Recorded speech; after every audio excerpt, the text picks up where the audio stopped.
j'avais dit deux mots au début de séance de M. Adrien Gauthieron. M. Gauthieron est l'ancien vice-président du Sénat. Il est actuellement président du comité scientifique franco-libanais, CEDRE. Il est également maire de Rosières. Et bien sûr, si je cite tous les qualificatifs, il y en a plein. Voilà, je laisse...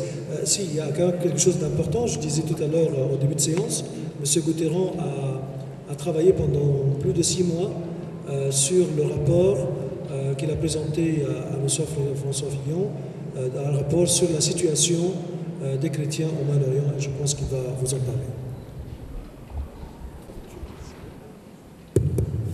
Merci, Monsieur le Président. Si je me mets au pupitre et debout, c'est pas pour essayer d'égaler Monsieur l'imam de Drancy, je n'y arriverai pas. Il a vraiment été excellent et il nous a rappelé que les propos les plus brefs étaient souvent les meilleurs. Je le salue donc avec beaucoup de considération et je lui dis tout simplement qu'évidemment j'approuve la totalité de ses propos.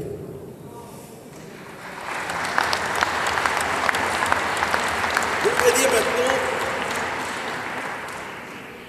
pour parler un peu du travail que j'ai fait, dont votre président, M. Maher, a eu la gentillesse de dire quelques mots, je voudrais dire que ce rapport m'a été confié par les pouvoirs publics français de l'époque, le ministre des Affaires étrangères de l'époque, Alain Juppé, le Premier ministre François Fillon et le président de la République, Nicolas Sarkozy. Il m'a été confié à un moment où l'opinion publique française avait été fortement marquée par un certain nombre d'événements dramatiques que nous avons évidemment tous en tête.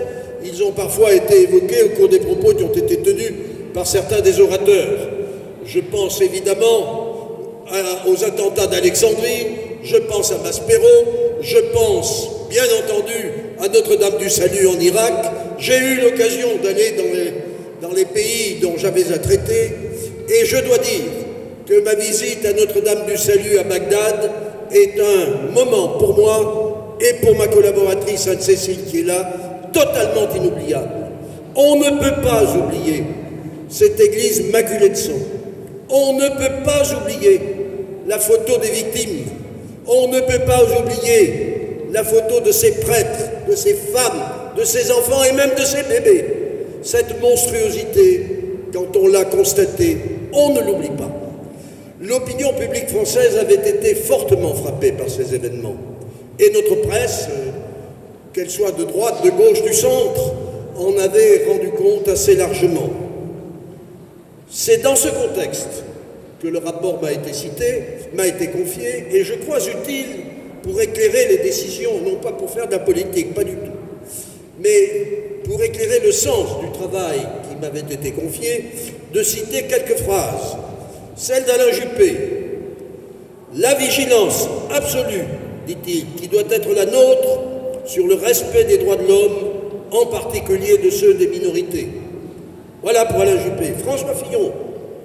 La France est convaincue que les chrétiens d'Orient apportent une contribution essentielle à la défense de la diversité religieuse et culturelle et que la présence de ces communautés contribue à la promotion de la tolérance et au lien entre l'Orient et l'Occident.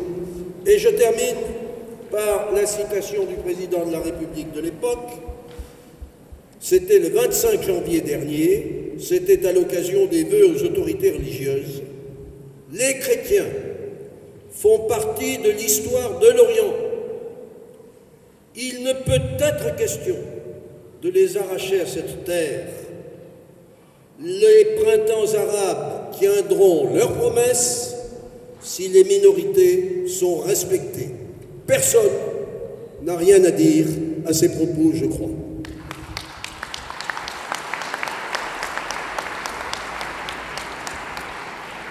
Il y avait eu les violences, il y avait eu les attentats, il y en a encore. Mais il me semble que la tension se relâche un peu dans notre beau pays de France et qu'un de nos devoirs est de faire en sorte que jamais précisément on ne laisse passer des événements dramatiques, des événements qui portent atteinte, non pas seulement à la liberté de croyance, mais à la dignité humaine. Et c'est bien de cela qu'il s'agit d'abord. Bien entendu, je n'ignore pas, et j'ai eu l'occasion de le constater au cours de mes déplacements, je n'ignore pas les difficultés que rencontrent les chrétiens dans les pays du Moyen-Orient, y compris dans leur vie personnelle. Je n'ignore pas les inégalités entre hommes et femmes, entre musulmans et non-musulmans parfois.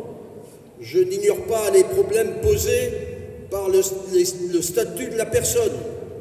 Et j'entends encore, c'était dans les territoires palestiniens, j'entends encore cette députée nous dire que si elle avait voulu, que son père, pour qu'elle puisse hériter de ses biens, avait été obligé de les racheter à son oncle. Donc, des situations juridiquement intolérables et contre lesquelles, bien entendu, il faut lutter. Mais je voudrais dire ici, puisque je crois que c'est le sujet, plus exactement le but, Monsieur le Président Maire, de cette réunion, je voudrais dire il y a deux mots qui doivent nous guider et sur lesquels je voudrais insister ce soir. Le mot dialogue d'abord, je vais en parler, et puis le mot cohabitation, pas au sens politique, comme on en entend trop parler en ce moment sur nos ondes. Non, la cohabitation, qu'est-ce que c'est? C'est le fait de vivre dans la même maison. Et si on est membre d'une même famille, comme l'a très bien dit tout à l'heure l'imam, on vit souvent sous le même toit et dans la même maison. Dialogue d'abord. Mais pour dialoguer, il faut être plusieurs. Il faut être au moins deux. Et je voudrais saisir l'occasion de ce propos qui me paraît de bon sens et même un truisme pour dire que nous devons tous dénoncer les conditions qui conduisent les chrétiens à émigrer. Ils émigrent, on le sait, en masse. Alors les causes de cette émigration, on les connaît, on les identifie. Je dois le dire plus ou moins bien. Il y a des causes économiques, il y a l'emploi, il y a les problèmes de sécurité. Et puis il y a plus insidieusement, je crois, et c'est de cela que je voulais peut-être vous parler un peu en ce moment pour le dénoncer, une espèce de sentiment de minorisation dans ces pays. Tout à l'heure, un de nos intervenants, très justement, disait « les chrétiens ne veulent pas être traités de minorité ». Ils ont raison, ce ne sont pas des minorités. Mais parfois, au fond d'eux-mêmes, ils se vivent comme minorité. Ils se sentent comme minorité, parce qu'on jette sur eux, parfois, les regards qu'on jette sur les minorités. Et ça, nous devons le refuser. Et un des objectifs des gouvernants de ces pays, c'est précisément de faire en sorte que tous soient des citoyens libres et égaux en droit.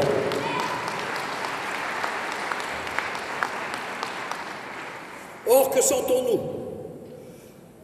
Nous sentons une espèce de poids d'un certain piétisme qui rend la cohabitation parfois difficile. Mais puisque j'ai parlé d'émigration, peut-être faut-il, ne serait-ce que pour la nécessité de ce propos et sa clarté, peut-être est-il nécessaire de rappeler quelques chiffres. On ne les connaît pas bien d'ailleurs, ces chiffres. Parfois il en circule de fantaisistes. Et je crois, Monsieur le Président, qu'un de nos soucis, ça devrait être de faire en sorte que des chiffres exacts puissent être connus. Je reconnais que ça n'est pas très facile. Mais enfin, on reconnaît, Monsieur Sacco, on reconnaît que généralement en Irak, les chrétiens étaient au XXe siècle quelques 1 500 000, me dit-on. Combien sont-ils aujourd'hui? 500? 400 000? 400. En Jordanie, combien sont-ils? 2% de la population. Combien sont-ils en Turquie? Au cours de mon périple, je suis allé en Israël et dans les territoires palestiniens. J'ai rencontré, n'est-ce pas, Cécile, nous avons rencontré le Premier ministre palestinien. Nous avons été très émus de l'entendre nous dire « l'émigration des chrétiens est une catastrophe nationale ». Je voudrais que tous les dirigeants de tous les pays musulmans en soient conscients et fassent en sorte que cette catastrophe ne s'abatte pas sur leur pays.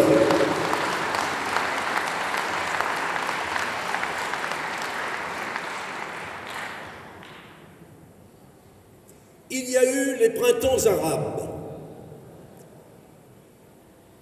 Il y a eu les appels à la démocratie, à la liberté, à la justice. Et il y a eu une extraordinaire mobilisation.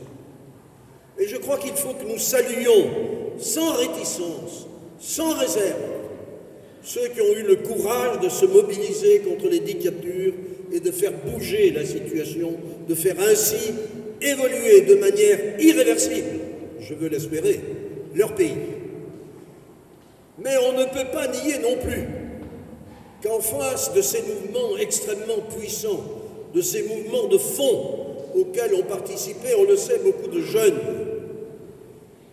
on ne peut pas nier que beaucoup de chrétiens ont parfois un sentiment de vide, un sentiment de crainte même, parce qu'ils se disent qu'un État même pervers, même dictatorial, vaut peut-être mieux que pas d'État du tout, ou un État dominé par une faction ou par des extrémistes. Ce sentiment-là, on voit ce que ça donne en Syrie, on voit ce que ça donne dans d'autres pays. Je crois que notre devoir est de faire en sorte que nos compatriotes ici en France, partout dans le monde aussi, comprennent que la démocratie, ça ne se divise pas, qu'elle comporte des risques, que ce n'est pas une baguette magique qui change subitement les situations, mais que c'est un objectif que l'on doit poursuivre, qui est parfois à long terme, et qu'il faut aller pour l'atteindre sur des chemins souvent escarpés. Mais cet objectif, c'est le seul qui garantisse les droits de l'homme, la liberté des citoyens et la dignité humaine.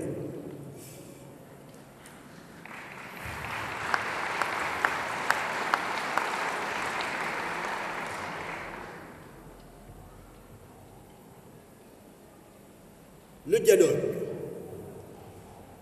Ici, nous en avons un exemple, Monsieur le Président, et je veux vous féliciter de votre initiative.